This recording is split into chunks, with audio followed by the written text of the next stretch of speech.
I don't know what I was thinking.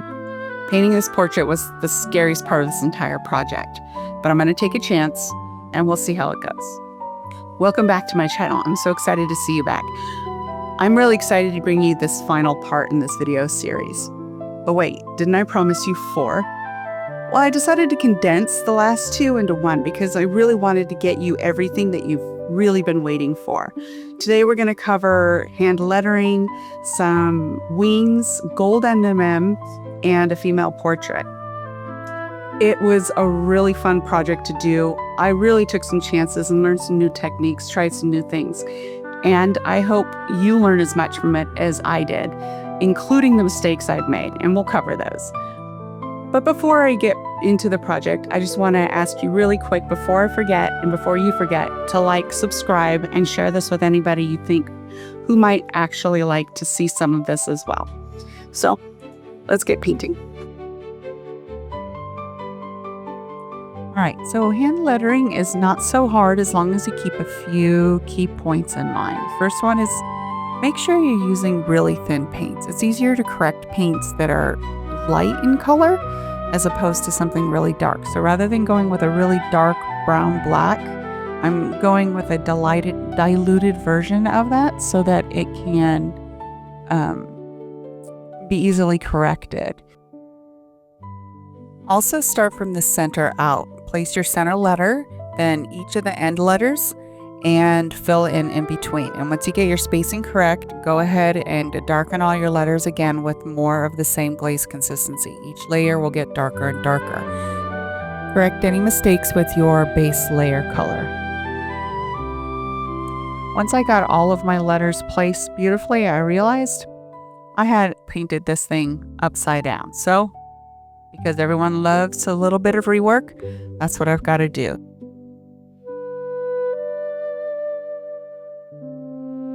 So I'm going to just go ahead and paint out that scroll. You can see me going from a very dark brown, and I continue to stipple in some highlights to create the gradation and contour of that banner. Now we just rinse and repeat.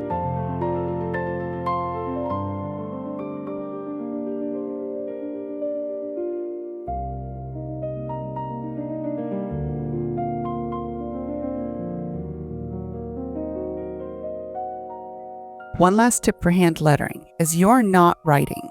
You are using shapes to build your letters. Focus on painting the shapes and the words will appear. Now, after I had this entire night assembled, I realized my second really big mistake. That is that I completely misspelled the word I was trying to write, which was serenitas or serenity. Instead of an R, I put in a V. And the reason why is because when I write things on paper, my R's and my V's are nearly identical. So I wasn't paying attention and I wrote the wrong letter. In the end, I decided to leave the mistake. No one else is ever going to know.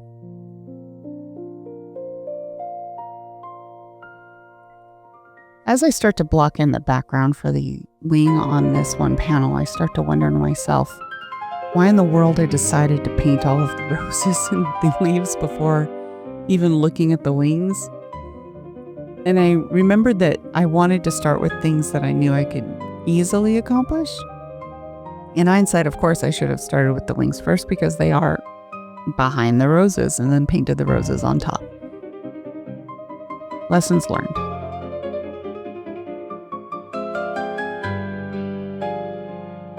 At this point, I just start shaping the wing and building in the shapes of my feathers. I used a lot of reference pictures for wings. I also have some experience working with wings as a baker. I piped countless numbers of eagle wings for military promotion and retirement cookies. Add a little flair to some of your feathers if you want some personality. That's what I did over on the left side of that wing. And then I just filled in with the background color to make sure that it blended in seamlessly. From here on out, I start using a nice warm gray color to cut in all of my shadows. This helps build the dimension and define each of the feathers within the wing. And I just go back and forth between the highlights and the shadow colors to build texture and give each feather a more... You may be thinking, Joanna, why didn't you just paint in shadows and then stripes of a lighter highlight color on top? Well, you could, but I truly do feel that when you layer texture on top of texture on top of texture, it only increases the effect in the end. And so everything I do from here on out is more or less just tiny little lines, just like we did with the leaves in the previous video. I also focused all of my highlights and texturing towards feathers that were closer to the top of the wing.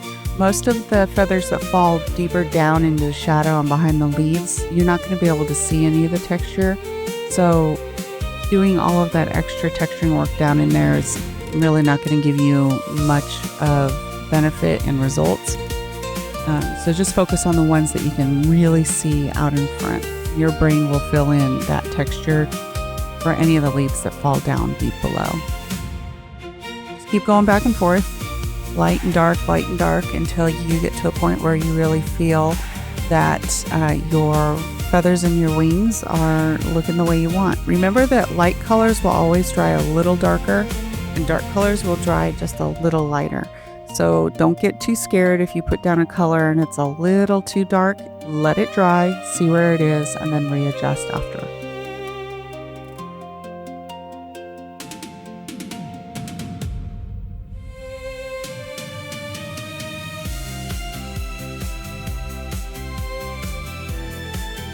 So the last highlight I do is with a really pale yellow. I'm just trying to catch the very edges and tips of each wing with little lines and dots where sunlight will catch each feather. Okay, let's start with everybody's favorite topic, and that's non-metallic metal, or NMM. This is the recipe I used. I used a gradation of burnt umber all the way through ivory and pure white, with Naples yellow as the foundation for the yellow or gold color in my gold NMM. I don't know if you've noticed at this point, but for some reason I always rely on cutting in my shadows first before I start working in any highlights. I think it just gives me a better visual representation of where each of my areas or sections for the artwork that I create exist. Now, full disclaimer, I am still learning how to do NMM. This is not an easy technique, but once you learn the basics, the effects are amazing. So I decided to keep all of my shapes fairly simple, and my light source is directly from above and in front. No object source lighting, no environmental lighting, anything like that. I just kept it nice and simple. I cut in all of my shadows first, making sure that my shapes are fairly well defined. And once I knew where my shadows were going to be, I knew where my highlights were going to go in more or less opposite directions. The big point about NMM is making sure things are blended fairly smoothly, but then also that there's a massive contrast. We're jumping from dark to light really fast between each of the shapes.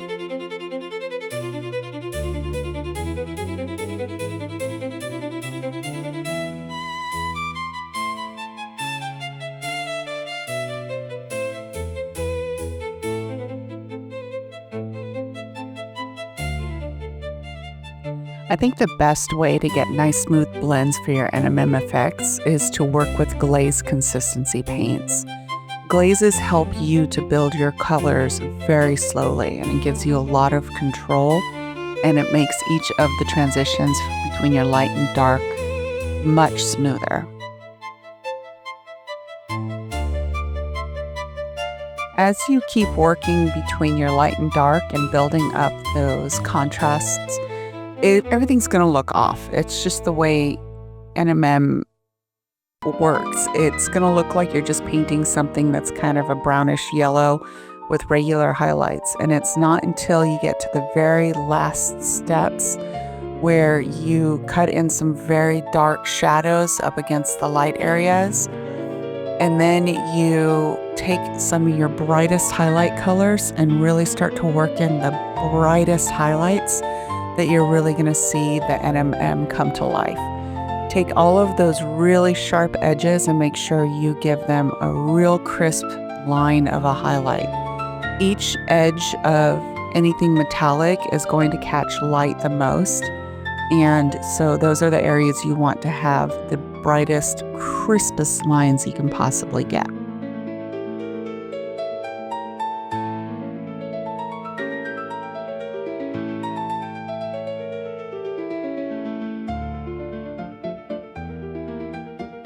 Now, don't neglect the shadowy side of those hard spikes.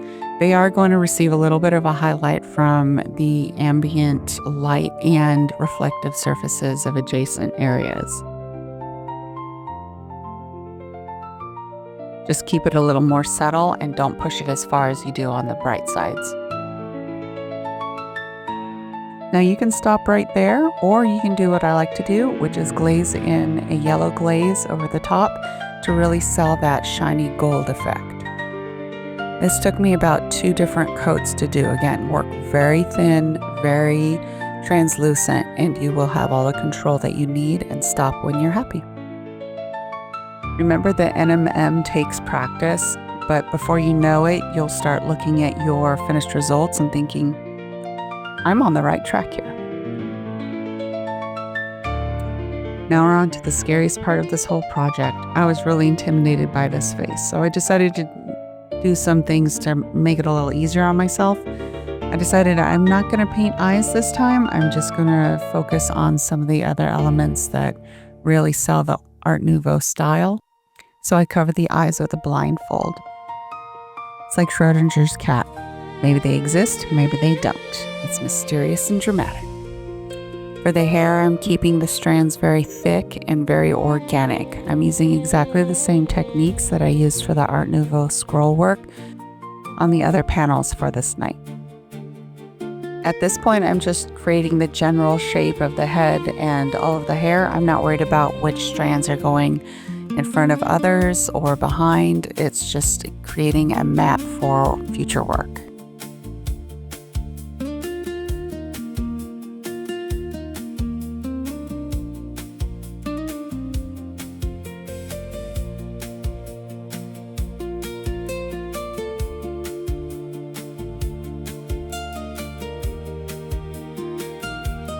At this point, you would have thought that I might have learned a lesson or two about painting things in the background before painting things in the foreground. But I think I find myself winging it half the time. I just kind of go for what feels right at that moment, and I don't put too much thought into, does this make sense to do this step first? Maybe, maybe not.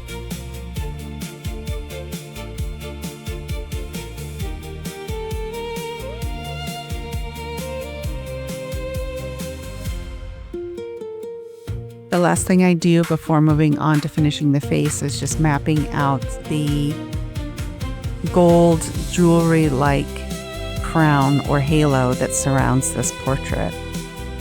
I'm just trying to work in a base map. I'm not looking for detail. I'm just giving myself an idea of what I'm going to work on in the future.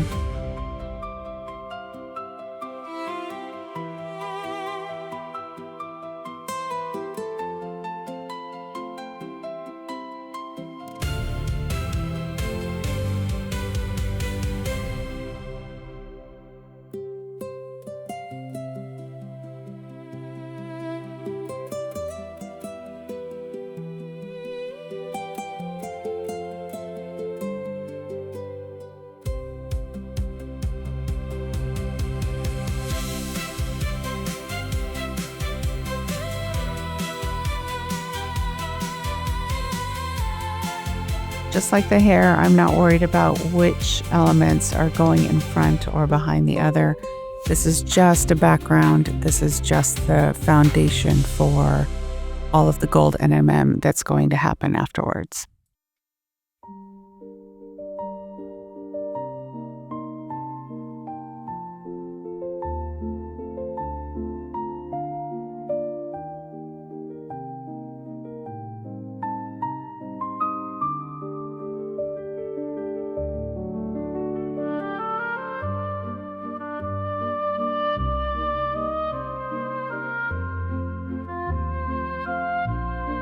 For that blindfold, I'm just going to start cutting in where the folds are going to lie and all of the shadows for the underside of each fold, and then start building highlights as I go. I'm working with a warm color palette, ivory as opposed to bright white. This keeps things looking a little more natural and grounded within the entire composition.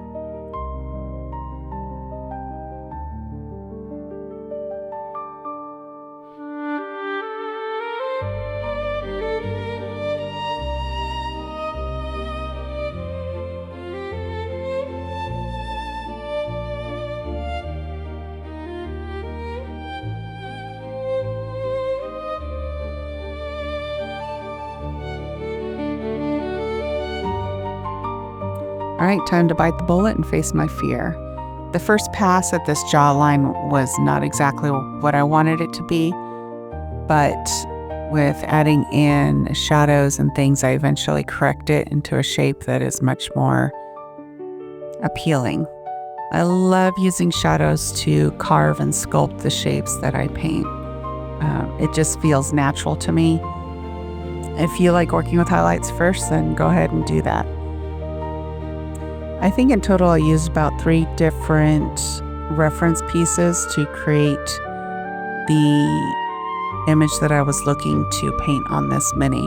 I mixed and matched and found ones that, something that had the right hairstyle I was looking for, something that had the right face shape and orientation that I was looking for.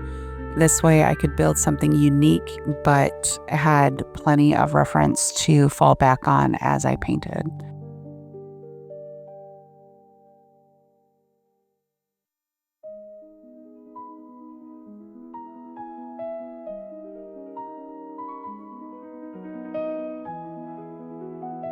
Once I'm happy with the general shape and the shadow placement, I start to work in those highlights and start building in the facial structure. Just like when you paint a face on a miniature, you're just going to focus your highlights on the places that sun would hit your mini. So for example, the chin, upper lip, nose, your cheekbones, and nostrils. I think a great place to learn how to paint a female face is to actually go and watch some makeup tutorials. We more or less do the same thing when we put our makeup on. We sculpt our faces with highlights and shadows just like we do on our minis.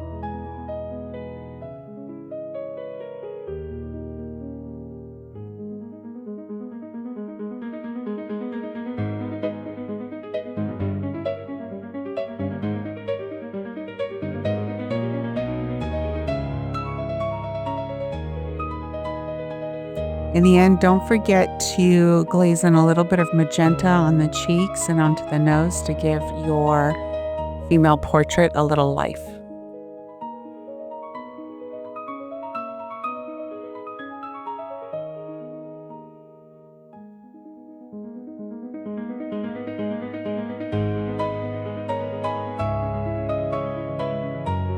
Now it's time to tackle the hair.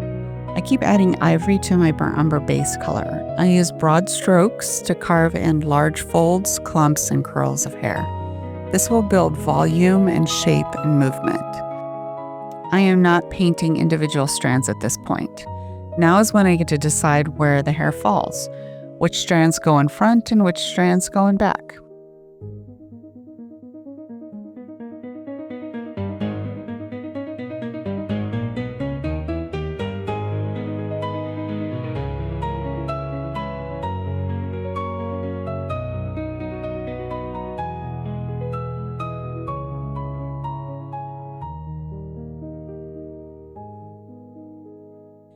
I started to work in a little yellow into that highlights for the hair that's going to catch the most sunlight, and avoided areas that fell into deeper shadow.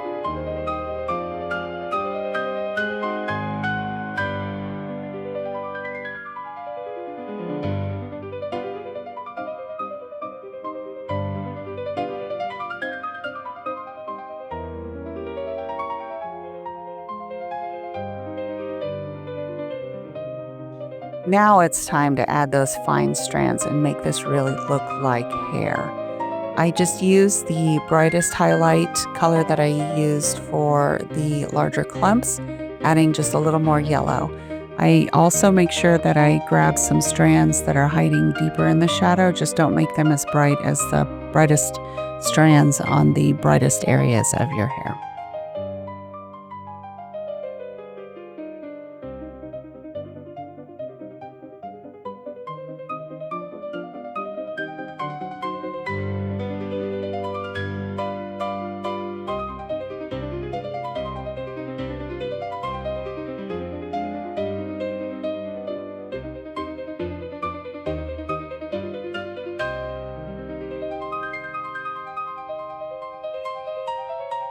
At this point, I'm thinking my hair is looking a little ashy, so I decide to glaze in a mixture of red earth and burnt umber inks to give her a richer auburn tone.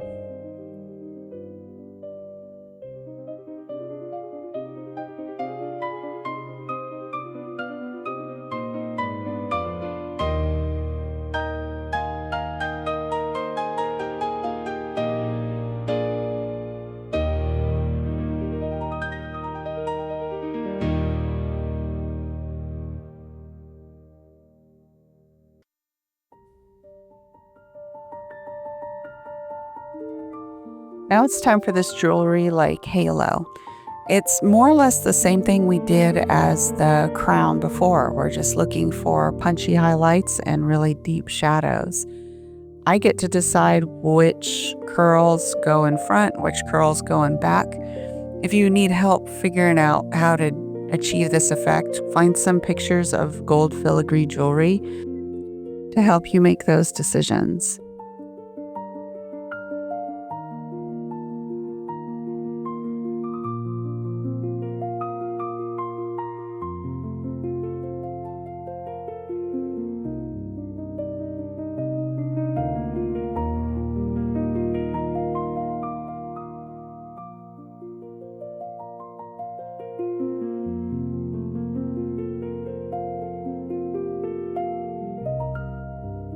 Once again, it's never going to look like gold.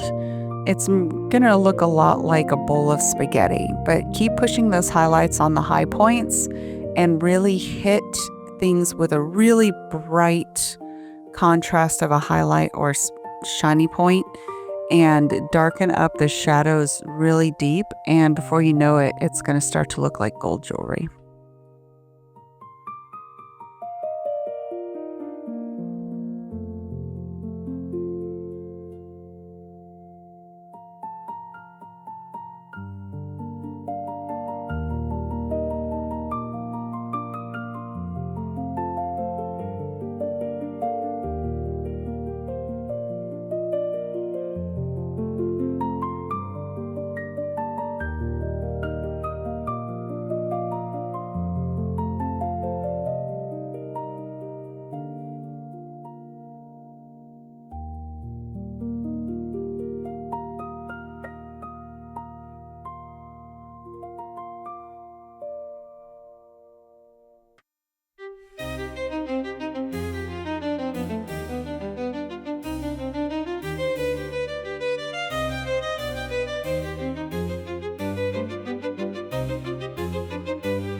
While we look at the final shots of this, I want to take a moment to talk about composition.